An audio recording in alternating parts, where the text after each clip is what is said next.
স্বাস্থ্যের ক্ষতি হতে পারে, যেহেতু এটা অ্যাসিড থেকে তৈরি এবং আপনার চর্মরোগ থেকে মারাত্মক ধরনের এমনকি ক্যান্সার হতে পারে।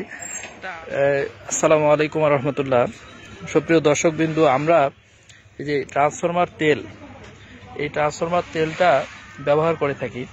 মূলত দেখা যাচ্ছে যে বাতের ব্যথা বা বয়স্ক যারা আছেন বা কোনো কারণে ব্যথা পেয়েছেন, তারা করেন কি এই তেলটা খোঁজেন। তো এই তেলটা আমরা কোন ডাক্তারিভাবে এগুলো অনুমোদন আছেন কিনা জানি না। এই তেলটা সম্পর্কে আপনাদের কাছে বিস্তারিত বলার চেষ্টা করব। এই তেলটা হচ্ছে মূলত একটা খনিজ সম্পদ থেকে তেলটা আহরণ করা হয়, যেটার নাম হচ্ছে পেন্টাট্রিটল টিট্রা বা টেট্রা ফ্যাটি অ্যাসিড। এটা তেলটার নাম হচ্ছে পাইরানল।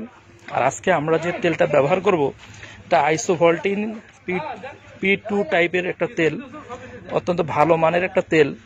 তো এই তেলটার হচ্ছে যে কিছু বিষয় আছে, দেখতে পাচ্ছেন একদম চকচকে করতেছে। তো এই তেলটার হচ্ছে যে আপনার হচ্ছে যে ফায়ার পয়েন্ট আছে, পুর পয়েন্ট আছে, ফ্লাশ পয়েন্ট আছে। তো পুর পয়েন্ট হচ্ছে যে 40 ডিগ্রি সেলসিয়াস তাপমাত্রার নিচে গেলে হলো পুর পয়েন্ট। ফ্লাশ পয়েন্ট হচ্ছে যে 140 ডিগ্রি সেলসিয়াস তাপমাত্রা উপরে গেলে হচ্ছে যে ফ্লাশ পয়েন্ট।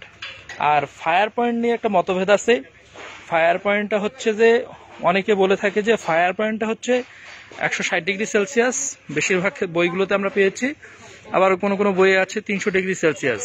এটা আমি নিজেও আপনাদেরকে সঠিকভাবে বলতে পারবো না ফায়ার পয়েন্টটা নিয়ে।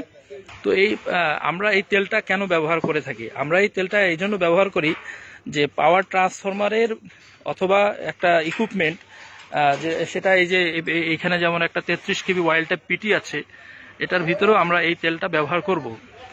নর্মালি পাওয়ার ট্রান্সফরমারের ভিতরে ইনসুলেশন মিডিয়া হিসেবে কাজ করে এবং পাওয়ার ট্রান্সফরমারের ভিতরে যে কোনো অগ্নি নির্বাপক হিসেবে কাজ করে। পাওয়ার ট্রান্সফরমারের ভিতরের তেলটা কোরকে ঠান্ডা রাখে। এই সমস্ত কাজে আপনার হচ্ছে যে এই তেলটা ব্যবহার করা হয়ে থাকে। তো এই তেলটা হচ্ছে যে দীর্ঘদিন ব্যবহারের কারণে আপনার হচ্ছে কি হয়ে থাকে, এটার ডাই ইলেকট্রিক স্ট্রেংথ অর্থাৎ এর ইনসুলেশন মিডিয়াটা দুর্বল হয়ে থাকে। বিভিন্ন ধরনের যে খাদ, আপনার হচ্ছে যে খনিজ, বিভিন্ন ধরনের খাদ, তারপরে হচ্ছে পানি, জলীয় বাষ্প, এটা মিশ্রিত হতে পারে। এজন্য প্রতি বছর আমরা করি কি এই তেলটা একটা টেস্ট করে থাকি যে এটার ইনসুলেশনটা ঠিক আছে কিনা। সর্বনিম্ন হচ্ছে 28 কিলো ভোল্ট, সর্বনিম্ন হচ্ছে যে 28 কিলো ভোল্ট নতুন তেলের ক্ষেত্রে। আর হচ্ছে যে নতুন তেলের ক্ষেত্রে 28 কিলো ভোল্ট, আর পুরাতন তেলের ক্ষেত্রে সর্বনিম্ন হচ্ছে 26 কিলো ভোল্ট। এটাকে অ্যালাউ করা হয়ে থাকে। এটা দেখতে পাচ্ছেন, এটা হচ্ছে যে একটা ব্রেকার, এটা হচ্ছে যে পুরাতন অয়েল টাইপ ব্রেকার।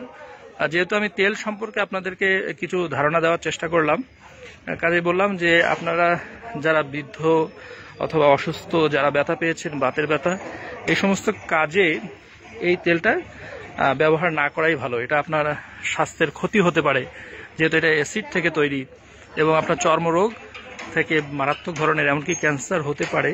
এটা ডাক্তাররা আরও ভালো বলতে পারবেন বা চর্ম বিশেষজ্ঞরা আরও ভালো বলতে পারবেন। তো এটা আপনারা যথাসম্ভব চেষ্টা করবেন এটাকে অ্যাভয়েড করে চলার জন্য।